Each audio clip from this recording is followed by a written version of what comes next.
साल खत्म होने वाला है। मुझे अपने अगले साल के लिए क्या योजना बनानी चाहिए? मैं चाहता हूं आज आप अपने बारे में सोचो। आज मैं जो कहना चाहता हूं उसमें आपका एक बड़ा फायदा होने वाला है। क्या आपको पता है, अगर आप 24 घंटों को एक वर्ष मान लो तो आप बहुत लंबे समय तक जीवित रहते हो। आप हर दिन को एक उत्सव की तरह बना सकते हो। आप रोज एक नींद लेते हो, इसलिए आप हर दिन को एक वर्ष के रूप में मान सकते हो। यह तो समय का एक चक्र है। मान लीजिए कोरोना एक वायरस नहीं है, यह एक आदमी है। यह 24 घंटों को एक वर्ष के रूप में गिनती कर रहा है। ऐसे ही बहुत सारे जीव अपनी लाइफ को ऐसे ही गिनती करके जी रहे हैं। मान लीजिए कुत्ते का एक वर्ष इंसानों के लिए 10 वर्ष के बराबर है, या इंसानों के 10 साल कुत्तों के 1 साल के बराबर है। हम इसे कैसे भी मान सकते हैं। मैं चाहता हूं कि आप अपने हर एक दिन को एक साल के बराबर मानो और एक बड़ा उत्सव मनाओ। एक नया दिन एक नए साल जितना महत्वपूर्ण क्यों नहीं हो सकता? बस मैं आपसे यही पूछने की कोशिश कर रहा हूं। एक नया दिन जो एक शानदार तरीके से सूरज के उगने के साथ उसकी चमकती हुई किरणों से शुरू होता है, तो वह एक उत्सव क्यों नहीं हो सकता? हाँ, पर आज के समय में बहुत कम लोग ही ये उगता हुआ सूरज देखते हैं। बाकी लोग इसे अपने फोन की स्क्रीन पर देख लेते हैं। तो जब हर दिन एक नई चमकती हुई सुबह लेकर आता है, तो हम हर दिन को एक उत्सव के रूप में क्यों नहीं बना सकते? आप सोच रहे हो सदगुरु आप हमारी प्लानिंग खराब कर रहे हो, हमने सेलिब्रेशंस की पूरी प्लानिंग कर रखी है। नहीं, मैं कह रहा हूं कि 1 जनवरी भी वही बात है।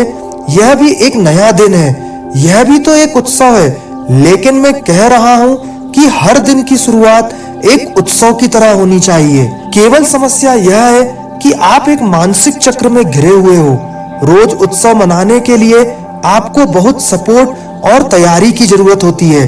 तभी एक बार शंकरन पिल्लई इसे सुन रहे थे। उन्होंने इसे बहुत गंभीरता से ले लिया। फिर हर दिन वो शाम को बार में जाते और शराब पीते, जिस कारण हर दिन वह अपने काम पर देर से आते और जिस कारण से उनके बॉस ने उन्हें नौकरी से निकालने का फैसला कर लिया। शंकरन पिल्लई बहुत परेशान हो जाते हैं और अपने एक दोस्त से बोलते हैं, जो रोज उसी बार में उनके साथ शराब पीता था, तुम रोज मेरे साथ बराबर शराब पीते हो, एक समय पे ही घर जाते हो, फिर भी तुम समय पर ऑफिस कैसे चले जाते हो?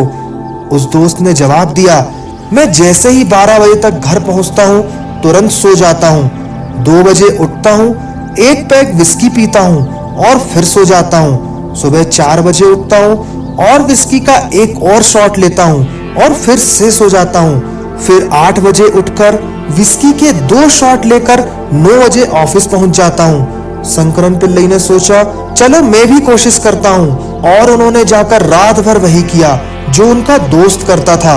8:30 बजे उठे और 9:30 बजे के आसपास ऑफिस पहुंच गए।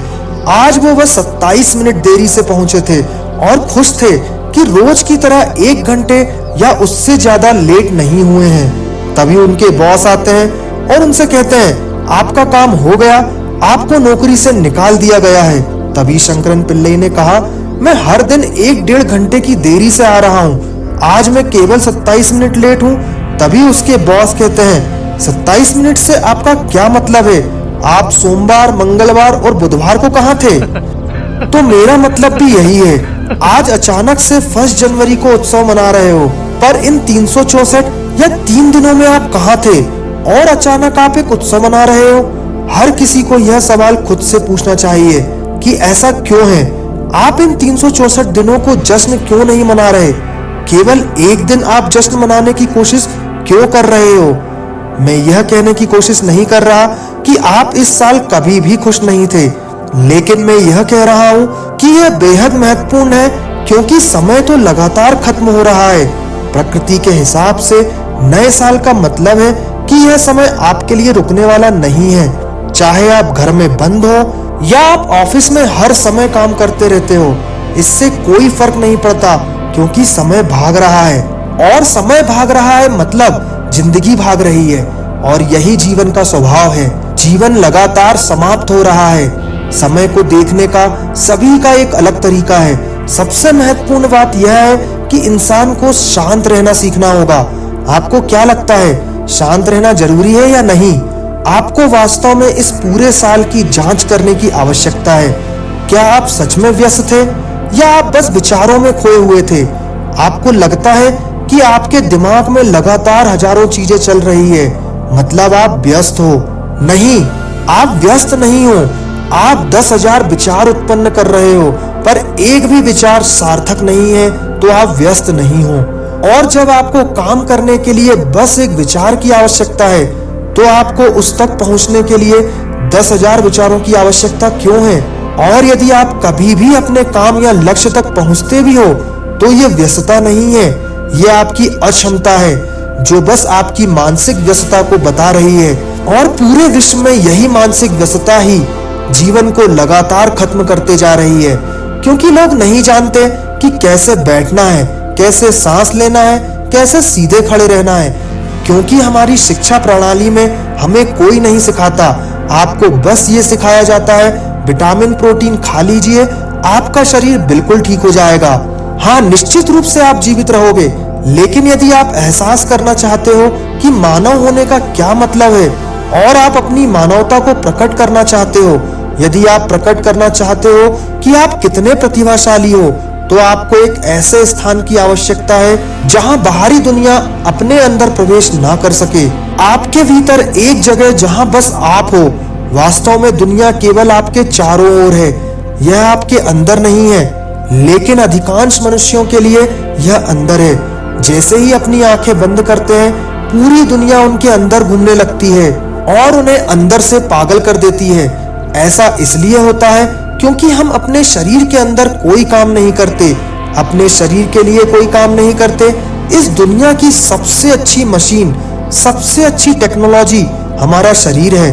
हमारे शरीर की कोई भी चीज खोजने के लिए कुछ नहीं किया गया, ये जन्म से काम करती आ रही है, बिना किसी परेशानी के।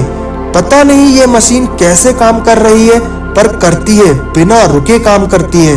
हम अपने 9 वर्ष के मंथन के निष्कर्ष पर आते हैं।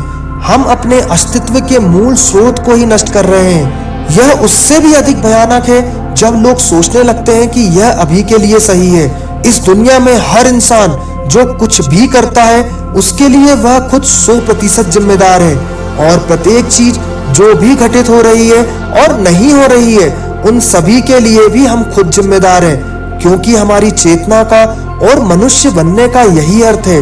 प्रत्येक अन्य प्राणी की संरचना इस तरह से की गई है कि उसे परिभाषित किया जा सकता है वह क्या है, लेकिन इस ग्रह पर एकमात्र अपरिभाषित प्राणी मनुष्य है, और इसी से बहुत सारे मनुष्य पीड़ित हैं। वे सभी एक परिभाषा चाहते हैं। यही कारण है कि वे खुद को एक धर्म, फिलॉसफी और आइडियोलॉजी से जोड़ते हैं, क्योंकि वे खुद को एक परिभाषा में डालने की कोशिश कर रहे हैं। इंसान होने के नाते एक बहुत सुंदर बात है, इंसान के जीवन को परिभाषित नहीं किया जा सकता। इसका अर्थ यह है कि इंसान का जीवन एकदम स्वतंत्र है, लेकिन यह आजादी भी एक डरावनी चीज है।